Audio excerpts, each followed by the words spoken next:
Now, the latest from the Fox 11 Sports Center. I truly believe in my heart, and I would bet my life that this substance never entered my body at any point. Well, Ryan Braun's message today was simple. This whole time, through a failed drug test, possible 50-game suspension, the truth was on his side. An independent arbitrator agreed MLB drug testing protocol was not followed correctly, so Braun arrives at spring training with a big spotlight, but no suspension. Braun broke his silence today, giving his side of the story. Quite a few Brewers teammates, coaches showed their support. Braun says ultimately the truth prevailed in his case, but still months of questions about his case and his character and more to come take their toll. The support that they've shown me is something I can't ever thank them for enough.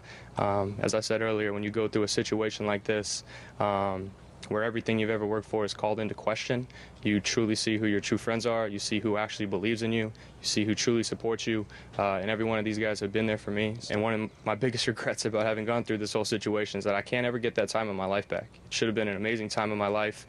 My team had an incredible season last year, finished 2 wins short of the World Series. You know, I had a great year individually. I should have been able to enjoy the offseason. I didn't. Now, Braun wouldn't get into some specifics of his appeal because he and his team are still considering legal action. Well, Packers GM Ted Thompson proved it again today at the NFL Combine. He is not going to give out any information he doesn't absolutely have to. He did break character just a little bit today, a little joke in his press conference about essentially nothing. He aptly referenced the show about nothing. I guess you could go the route, you could say the opposite, you could be like opposite George on Seinfeld. If every instinct you have is wrong, then the opposite would have to be right. I used to sit here and do nothing and regret it for the rest of the day. So now I will do the opposite and I will do something. I'm not going to tell any trade secrets up here while I'm here. It's just not going to happen.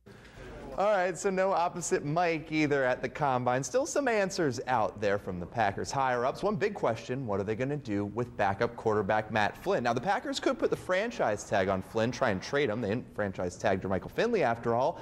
That seems pretty possible at this point. Or, and you don't hear a lot of people talking about this option, maybe the Packers try and sign him.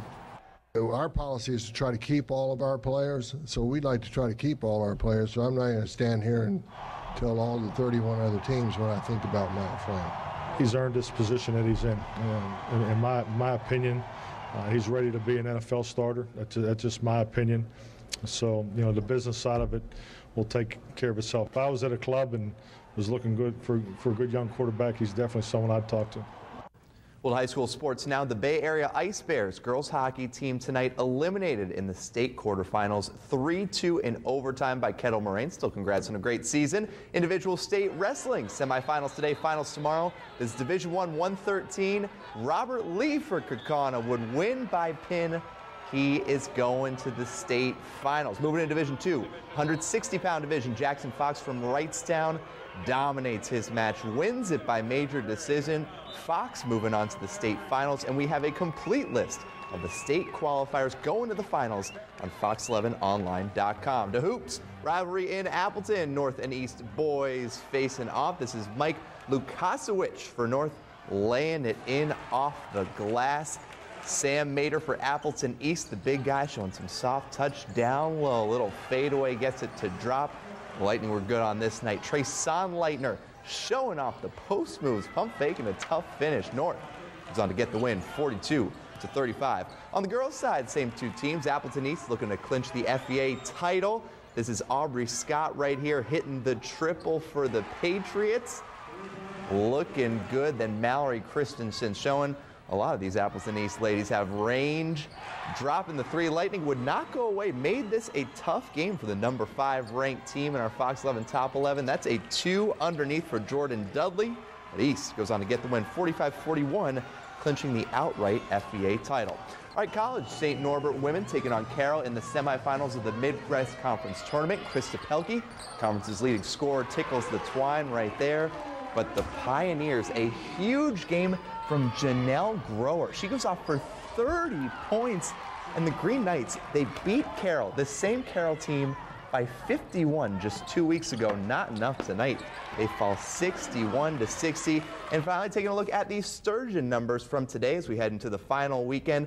Total of 18 fish caught out on Lake Winnebago. Hopefully for the DNR, they're thinking maybe a big weekend push for the final. Also hoping for a big late push. The St. Norbert men, they win 103-83 in their game over Grinnell today. They'll face Carroll in tomorrow's championship of the Midwest Conference. If they win it, get a spot in the D3 tournament. Okay. All right. Probably not going to make the caps for sturgeon this year. Huh? We are safe for making the caps. We'll make it through the weekend. We'll let the sturgeon know. Yeah.